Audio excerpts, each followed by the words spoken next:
suis content d'être encore là avec vous et bienvenue à ceux qui sont sur l'écran aussi. Je vais peut-être me tasser un peu plus aussi pour que les gens me voient sur l'écran, sur Zoom.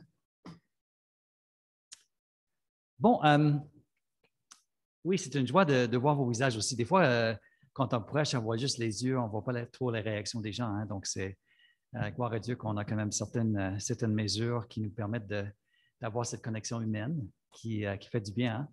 Hein. Je pense que nos visages humains, c'est vraiment un miracle, n'est-ce pas? On a presque 8 milliards de personnes sur la Terre et chacun est unique au niveau de son visage, n'est-ce pas? C'est quand même spécial. J'ai quand même des jumeaux identiques.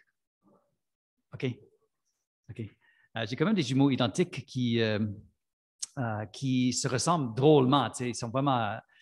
mais il y a quand même des petites différences quand même qu'on voit. Mais voilà, c'est ce qui est spécial avec la façon que Dieu nous a créés. Donc, je veux vraiment nous amener ce matin dans une méditation qui vraiment, moi je dirais le fond, la base, la fondation de notre vie d'Église, notre vie chrétienne. C'est vraiment cette appartenance à Dieu que nous avons. Et juste, peut-être quelqu'un peut m'apporter mon eau qui est juste là à côté de... Merci. Ça va. Un jour, on n'aura pas besoin de faire ces acrobaties hein, pour chercher de l'eau. Donc, nous voulons en tant qu'Église, et je suis avec vous dans ce processus de refocalisation, puis nous sommes à la recherche de la volonté de Dieu pour notre Église, pour l'avenir, les 5 années devant nous. Et des fois, on met l'accent sur les activités, on met l'accent sur les projets peut-être potentiels qu'on peut envisager en tant qu'Église. On remercie le Seigneur de ce qu'il a déjà fait, puis on regarde vers l'avenir, de ce qu'il a en réserve pour nous. Mais la chose la plus importante, et je veux mettre l'accent là-dessus ce matin, c'est vraiment cette appartenance à Dieu. Nous sommes à lui. Et on le voit, je vais voir si ça fonctionne. Oui, pas trop vite. Nous voyons ce verset bien connu en Éphésiens 2. Ce que nous sommes, nous le devons à Dieu, car par notre union avec Jésus-Christ, Dieu nous a créés pour une vie riche d'œuvres bonnes qu'il a préparées à l'avance ou d'avance afin que nous les accomplissions ou pratiquions, n'est-ce pas? Nous connaissons bien le verset, n'est-ce pas? Un verset bien connu. Donc, il y a des œuvres préparées pour nous, puis il y a des œuvres préparées aussi pour l'Église. Et donc, on se réjouit, puis nous avons confiance que Dieu a des choses en réserve pour nous en tant qu'Église. Et nous avançons avec cette confiance que Dieu va nous amener dans ces œuvres-là qu'il prépare d'avance pour nous. Mais, this way. Bon, mais ce qui doit nous réjouir, puis on voit ça en Luc 10, ce qui est important, un fondement important. Toutefois, ce qui doit vous réjouir, ce n'est pas de voir que les esprits mauvais vous sont soumis, mais de savoir que vos noms sont inscrits dans le ciel. Donc, ce qui doit nous réjouir en tant qu'Église aussi, ce n'est pas les œuvres préparées d'avance pour nous, même si ces œuvres sont merveilleuses, n'est-ce pas? Mais c'est que chacun de nous, notre nom est inscrit dans les cieux, dans le ciel. Et ça veut dire qu'on n'est pas un chiffre, n'est-ce pas, dans le ciel? Notre visage compte, notre nom est important, notre nom est précieux pour Dieu. Donc, mon nom, ton nom est inscrit dans les cieux. Donc, voilà, nous lui appartenons, nous sommes à lui. Donc, ce qui doit être justement la chose la plus importante, la chose la plus fondamentale de notre vie chrétienne, de notre vie d'Église, c'est vraiment cette appartenance, cette joie de lui appartenir. Amen. Donc, on peut faire signe. De toute façon, je ne vois pas les personnes à l'écran. Je ne sais pas s'il y a un problème avec...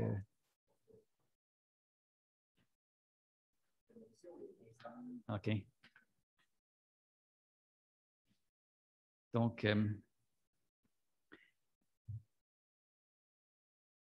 on va quand même avancer là. Donc on voit même dans le vie de Jésus-Christ, on voit ce parallèle-là qu'avant que Jésus se lance dans son ministère, dans les œuvres préparées d'avance pour lui, il a vécu cette expérience-là avec Dieu, avec le Saint-Esprit. Et le Saint-Esprit est descendu sur lui sous une forme corporelle comme une colombe. Une voix retentit alors du ciel. Tu es mon fils bien-aimé, tu fais toute ma joie. Je ne sais pas si des versets vous avez dans la Bible que vous aimez, là, que vous trouvez vraiment extraordinaires, là, mais ce verset-là, là, ça me touche profondément. Ce que fait l'Esprit de Dieu pour Jésus, là, premièrement et avant tout, là, il lui rappelle justement que son nom est inscrit dans les cieux et qu'il est précieux, qu'il fait toute sa joie. Et comme je vous ai déjà dit, puis je peux mettre à l'écran maintenant une belle photo de ma petite fille, là, extraordinaire. Là. Elle et moi, là, on est vraiment proches. Là, on fait des Zooms presque tous les jours, là, des appels Skype presque tous les jours. Là. Et comme vous voyez dans mon visage, là, elle fait toute ma joie. Elle fait toute ma joie. Et ce que j'aime avec les petits-enfants, là, c'est que quand ils nous voient, ils ne voient pas les livres COVID qu'on a pris là, depuis l'année passée. Ils ne voient pas les rides. Ils ne sont pas du tout préoccupés par nos problèmes de personnalité ou rien de ça. Comme des fois, nos épouses voient des choses peut-être qui sont difficiles un peu. Mais un petit enfant, là, il voit juste le grand-papa. Il voit juste l'amour. Il voit juste la personne que je suis. Puis, elle fait toute ma joie. Et je fais aussi sa joie. Donc, c'est extraordinaire, n'est-ce pas, de savoir, d'avoir cette appartenance. En tout cas, mes petits-enfants, là, c'est extraordinaire. Le 8e arrive, là, le mois prochain. Donc, cette invitation à entrer dans cette intimité avec Dieu, cette chose extraordinaire de savoir que nous lui appartenons, que nous faisons toute sa joie, n'est-ce pas? Tout comme cette petite fille extraordinaire, elle fait ma joie. Quand Dieu nous voit, quand il nous regarde, nous faisons toute sa joie. Il faut que ça pénètre en nous. Hein? Parce que des fois, quand on regarde dans le miroir, là, on ne trouve pas beaucoup de joie avec le visage qu'on voit dans le miroir, n'est-ce pas? Mais quand Dieu nous voit, nous faisons justement toute sa joie. Amen? Amen. Donc, allons dans un passage biblique qui nous parle justement de cette chose extraordinaire. On va regarder Isaïe 43. C'est un des passages que nous avons médité dans notre processus de refocalisation en tant qu'Église. Et je trouvais que ce passage est vraiment fondamental pour nous parce que c'est un passage qui nous rappelle justement combien Dieu nous aime, combien nous sommes précieux pour lui. Donc maintenant, l'Éternel qui t'a créé au peuple de Jacob, qui t'a façonné au Israël, te déclare ceci. Donc, nous pouvons prendre ces mots pour nous, n'est-ce pas? Nous sommes son peuple maintenant. Ne sois pas effrayé, car je t'ai délivré. Je t'ai appelé par ton nom, tu es à moi. Quand tu passeras par les eaux, je serai avec toi. Quand tu traverseras les fleuves, ils ne te submergeront pas. Quand tu marcheras dans le feu, ils ne te feront pas de mal. Et par les flammes, tu ne seras pas brûlé. Puisque moi, l'Éternel, je suis ton Dieu, le Saint d'Israël, ton sauveur, je donnerai l'Égypte comme rançon pour toi, l'Éthiopie et Séba en échange de toi. Oui, parce que tu m'es précieux et que tu as du prix pour moi et que je t'aime. Je donnerai des hommes en échange de toi, des peuples contre ta vie. Sois donc sans crainte, car je suis avec toi. Je ferai revenir tes enfants de l'Orient, je te rassemblerai de l'Occident. Je dirai au septentrion, rends-les, et au midi, ne les retiens pas. Donc pas. Fais revenir mes fils des pays éloignés. J'ai un fils en Chine, donc je prie vraiment ce verset pour lui. Fais revenir mon fils de l'Orient, en tout cas. Comprenez. Fais revenir mes filles des confins de la terre. Oui, tous ceux qui portent mon nom que j'ai créé pour ma gloire, que j'ai formé, oui, que j'ai fait.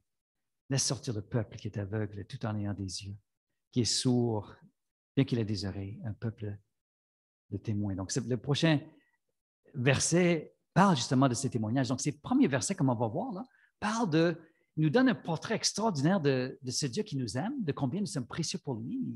Il le dit de 5 ou 6 différentes façons jusqu'à quel point nous sommes importants pour lui. Tu sais, il est précieux, on est précieux pour lui, il nous aime. Et maintenant, il parle de cette vie de témoignage que nous sommes appelés à porter. Que toutes les nations s'assemblent et que tous les peuples se regroupent. Oui, parmi eux, qui avait prédit ces choses? Qui avait annoncé les événements antérieurs? qu'ils citent leurs témoins et qu'ils se justifient, qu'on les écoute bien afin de pouvoir dire, oui, c'est la vérité. Donc, il parle ici des nations, des autres nations et de leurs témoins. Qu'est-ce qu'ils ont à dire finalement, ces autres nations et leur Dieu? Donc, maintenant, il parle de, mais mes témoins, c'est vous, déclare l'Éternel, c'est nous. Votre peuple est le serviteur que je me suis choisi, pour que vous le sachiez, que vous croyez en moi et que vous compreniez que moi seul, je suis Dieu. Avant moi, aucun Dieu ne fut jamais formé et après moi, jamais il n'en existera. Moi, je suis l'Éternel et en dehors de moi, il n'y a pas de sauveur. C'est moi qui ai prédit, c'est moi qui ai sauvé et je me suis fait entendre. Pas un Dieu étranger ne l'a fait parmi vous. Et vous, déclare l'Éternel, vous êtes mes témoins et c'est moi qui suis Dieu. Oui, je le suis depuis toujours et personne ne peut délivrer de ma main ce que je réalise qui pourrait l'annuler. Donc, nous avons ce passage extraordinaire. J'espère que vous avez pris le temps de vous allez prendre le temps de le méditer parce que c'est vraiment des versets, des vérités merveilleuses qui nous inspirent. Donc, comment expérimenter cette intimité-là avec Dieu? Donc, voilà la chose que j'aimerais regarder avec vous. Là. Comment entrer dans cette vie avec Dieu intime et devenir par la suite des témoins importants pour lui. Mais voilà ce qui compte, n'est-ce pas? On veut témoigner de quelque chose, mais il faut témoigner d'une vérité, n'est-ce pas? Ceux qui regardent notre culture actuelle en Occident, ils parlent c'est une culture d'authenticité. Donc, ce que les gens veulent voir, c'est du réel. Là. Ils veulent voir quelque chose d'authentique quand ils voient quelqu'un, quand ils entendent quelqu'un. Donc, le message, il faut que notre message, notre témoignage soit authentique. Il ne faut pas que ce soit quelque chose de fabriqué, là, quelque chose qui ne reflète pas l'intérieur de nos cœurs. Je me souviens très bien d'une expérience qui m'a marqué. J'avais 19 ans, j'avais fait ma première mission outre-mer, j'avais été en France cette semaine. Je revenais sur l'avion et voilà, j'ai commencé à jaser avec la madame à côté de moi. Là. Et j'ai su qu'elle était psychanalyste. Là. Ça fait de longues années, là, ça fait plus de 40 ans là, de ça. Là. Et là, j'ai dit, voilà ma chance, je vais partager l'Évangile avec elle. Là. Donc, je parlais avec elle, puis on avait une bonne discussion, et tout d'un coup, je me suis lancé dans mon speech, là, tu sais, dans mon discours que j'avais préparé. Puis, elle m'a arrêté. Ah, elle m'a dit, tu viens d'arrêter de parler avec moi. C'est ce qu'elle m'a dit. Oh. J'avais 19 ans, tout feu, tout flamme, là. Puis elle a compris tout de suite, là, ce que je disais n'était plus moi. C'était un discours, mais ce n'était plus moi. Ça m'a marqué, hein? Ça m'a marqué profondément.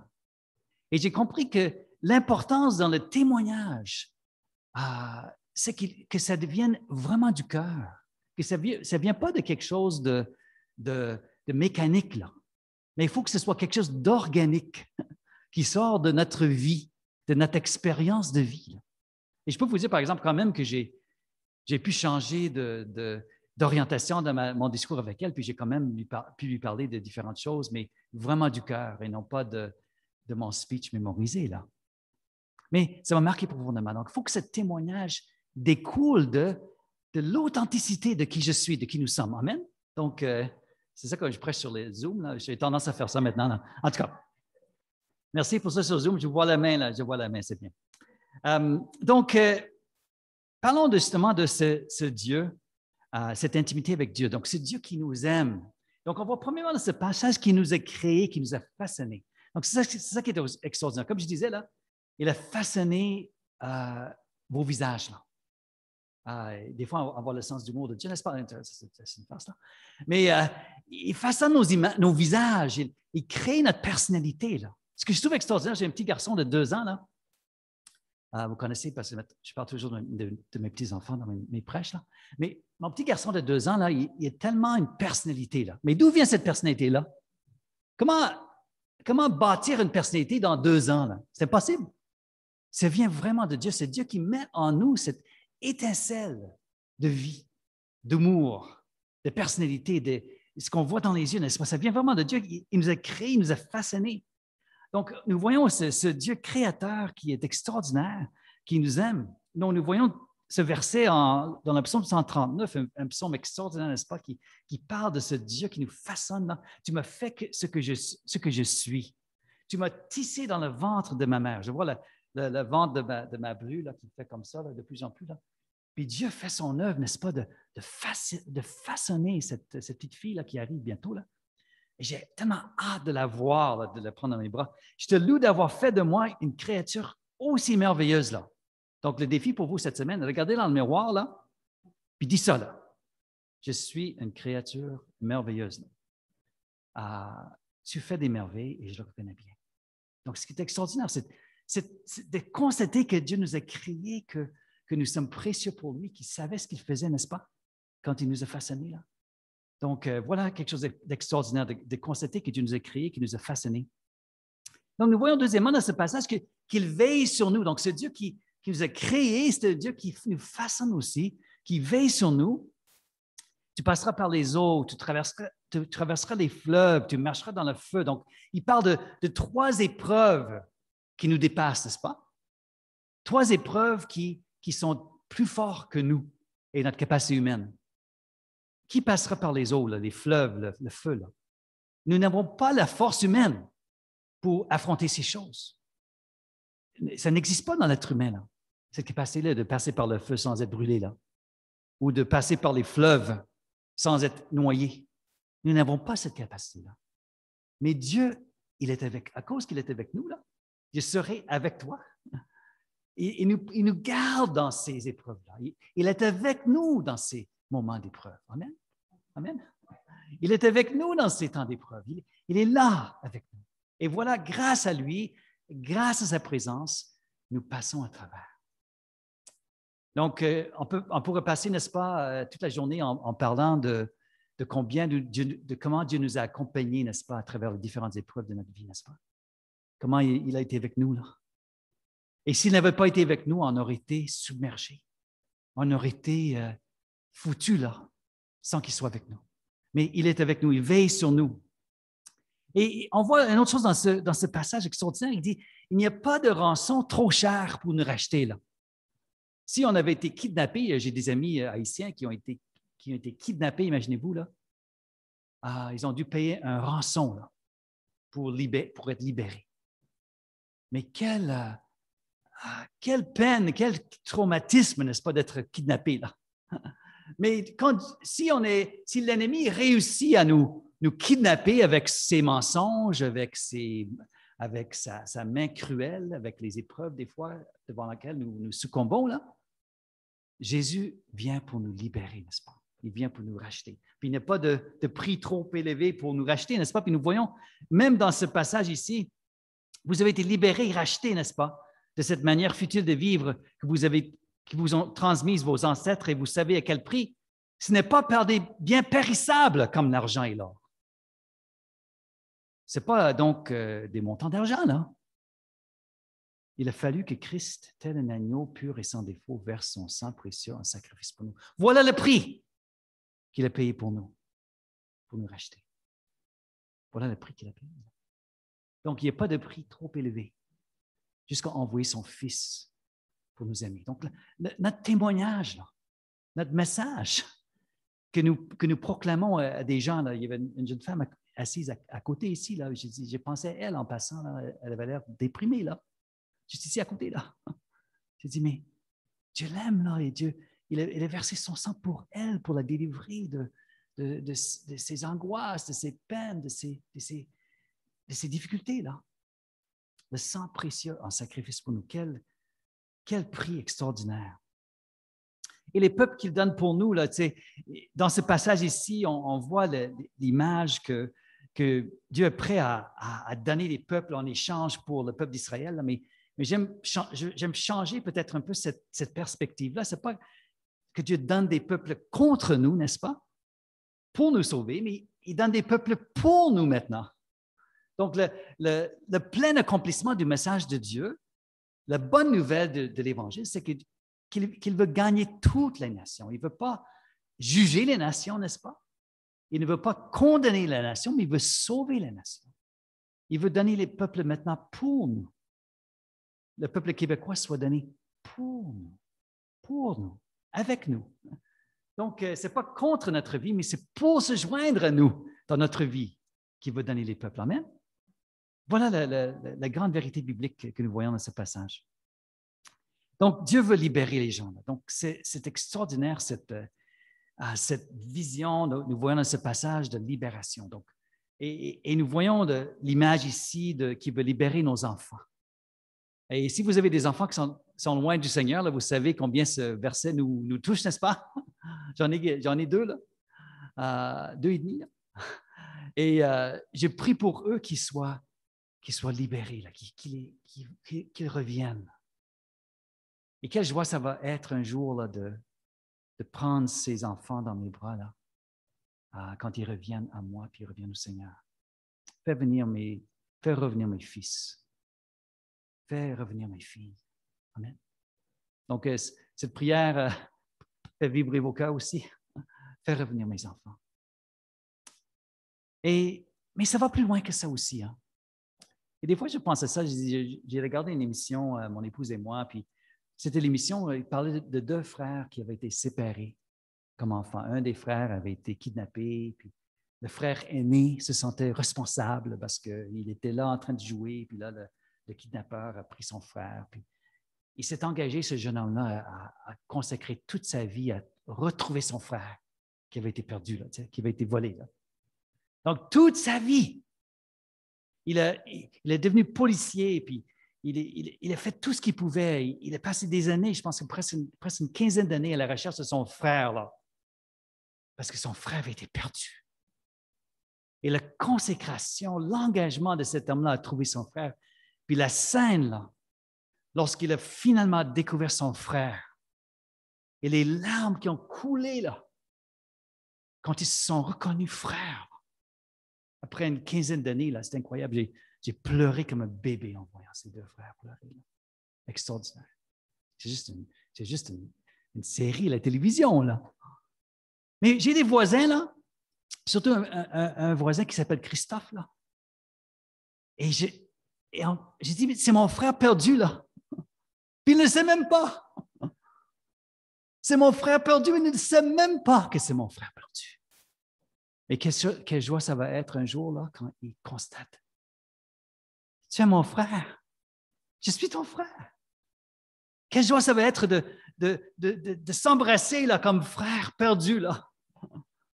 Mais quand nous regardons les gens autour de nous, là, n'est-ce pas, c'est des frères et sœurs qui sont perdus, qui ne savent même pas qu'ils font partie de notre famille. Il faut leur dire, n'est-ce pas? Il faut les inviter à se joindre à la famille. Il faut leur montrer leur Père qui les aime. Amen. Amen. Amen. Donc, ils veulent les libérer. Ils portent mon nom que j'ai créé pour ma gloire, que j'ai formé, j'ai fait. Donc, ces gens autour de nous, là, ils vivent pour plein d'affaires, n'est-ce pas? Ils vivent pour la signe de pièce, ils vivent pour la retraite, ils vivent pour les sensations fortes, ils vivent pour peut-être leur bien-aimé qui va peut-être les trahir. Donc, nous voyons le brisement que vivent les gens, n'est-ce pas, dans cette vie? Parce qu'ils cherchent un sens à leur vie, ils cherchent une raison d'être pour leur vie, là. Mais toutes les raisons d'être de ce monde ne peuvent pas livrer la marchandise, ne peuvent pas combler le cœur de l'être humain. Ils ont besoin ils ont été créés pour la gloire de Dieu, là. Et le seul accomplissement, la seule plénitude qu'ils vont vivre, c'est lorsqu'ils découvrent qu'ils sont faits pour lui. Amen. Ils sont faits pour sa gloire à lui. Voilà notre message, là. Donc, le témoignage des nations, on a vu ça dans le verset 9, que les peuples des religions de ce monde, même en Occident, notre religion, c'est le sécularisme, n'est-ce pas? Ce n'est pas une religion spirituelle, mais on va chercher, la société nous présente un peu la vie, la plénitude de vie, peut-être avec la 649, là, voilà la vie, la belle vie que tu vas voir, là. Présente la retraite comme étant peut-être la vie finalement réussie, là. Mais finalement, ces choses-là, des gens qui gagnent la loterie, là, tu sais, dans la vaste majorité des cas, c'est une catastrophe par la suite, n'est-ce pas? C'est une catastrophe pour la vaste majorité des gens. Donc, ce n'est pas l'argent qui va combler la vie. Donc, tous ces faux dieux, ces idoles de ce monde ne peuvent pas livrer la marchandise, ne peuvent pas vraiment combler le cœur de l'être humain. Seul le Seigneur qui les a créés peut combler ce vide-là dans la vie des gens. Donc, mes témoins, c'est vous. Nous sommes témoins maintenant de ce Dieu seul et unique qui sauve. Que moi seul, je suis Dieu. Avant moi, aucun Dieu ne fut jamais formé. Après moi, jamais il n'en existera. Donc, l'être humain, dans toute sa capacité, va essayer de façonner des idoles qui supposément peuvent combler les besoins de l'être humain, le cœur. Que ce soit différentes thérapies, différentes philosophies que l'être humain va façonner, n'est-ce pas? Mais qui ne peuvent pas combler les besoins du cœur. Mais notre Dieu, le seul vrai Dieu, lui, il peut combler les besoins du cœur. Donc, voilà notre témoignage. Nous témoignons que nous avons un Dieu sauveur, un Dieu qui peut livrer les marchandises, un Dieu qui peut combler le cœur de l'homme, un Dieu qui peut donner un sens à la vie, un sens à la vieillesse, plus grande que la retraite, n'est-ce pas? Et les REER qu'on peut avoir ou ne pas avoir. Donc, nous parlons d'un Dieu qui sauve réellement et qui nous prépare pour la vie et pour l'éternité. Amen. Nous proclamons un Dieu créateur, un Dieu sauveur. Voilà notre témoignage. Mes témoins, c'est vous.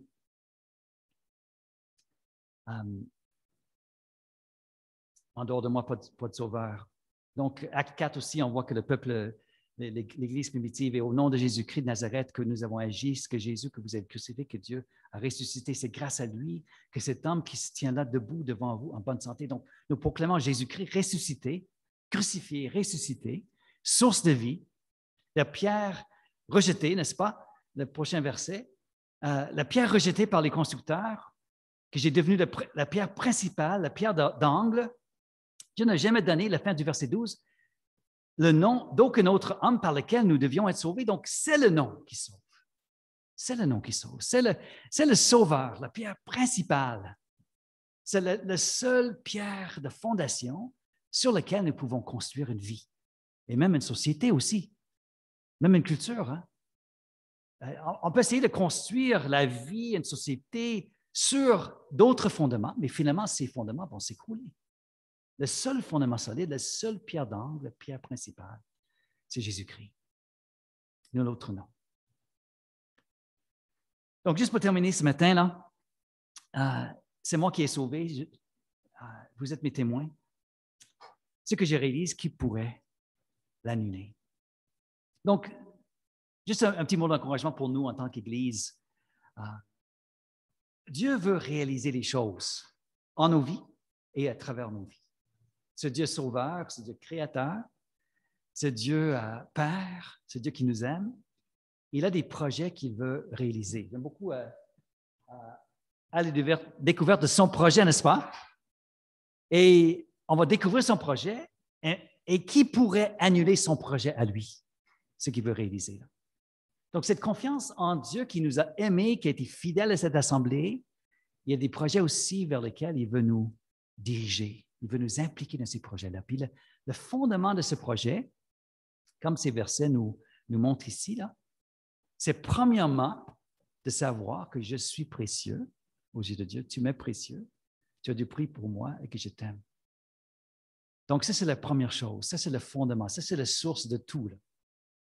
Et si vous êtes une Église qui est ancrée là, vous avez de quoi dire aux gens qui vous entourent. Amen. Là, vous allez diriger, vous êtes mes témoins, c'est moi qui suis Dieu, mais pas un n'importe quel Dieu, mais un Dieu qui les aime, un Dieu qui les appelle à entrer dans sa famille, à connaître son amour. Amen. Donc, laisse-moi prier pour vous, pour terminer. Prions. Oh Seigneur, quelle vérité extraordinaire de savoir que tu nous aimes, que nous avons du prix à tes yeux. Nous sommes précieux pour toi. Et des fois, peut-être, il y a certaines personnes ici ce matin qui ont de la misère à croire qu'ils sont précieux pour toi. Et Seigneur, je te prie que cette parole d'amour puisse pénétrer au fond de notre cœur, qu'on constate combien nous sommes aimés par toi. Et qu'on puisse trouver là, dans ton amour pour nous, vraiment cette source de vie qu'on a tant besoin. Et Seigneur, ma prière, c'est que notre témoignage soit un reflet de cette réalité de ton amour. Et Seigneur, envoie-nous à la recherche de nos frères et sœurs qui sont perdus, qui ne savent pas encore qu'ils sont aimés par toi, qui ont été éloignés, qui ont été peut-être dans certains cas kidnappés même par l'ennemi et ses mensonges. Seigneur, envoie-nous pour les sauver en ton nom, pour proclamer cette bonne nouvelle, de nouvelle vie, de salut en toi. Et je demande ces choses dans le puissant nom de Jésus. Amen. Amen.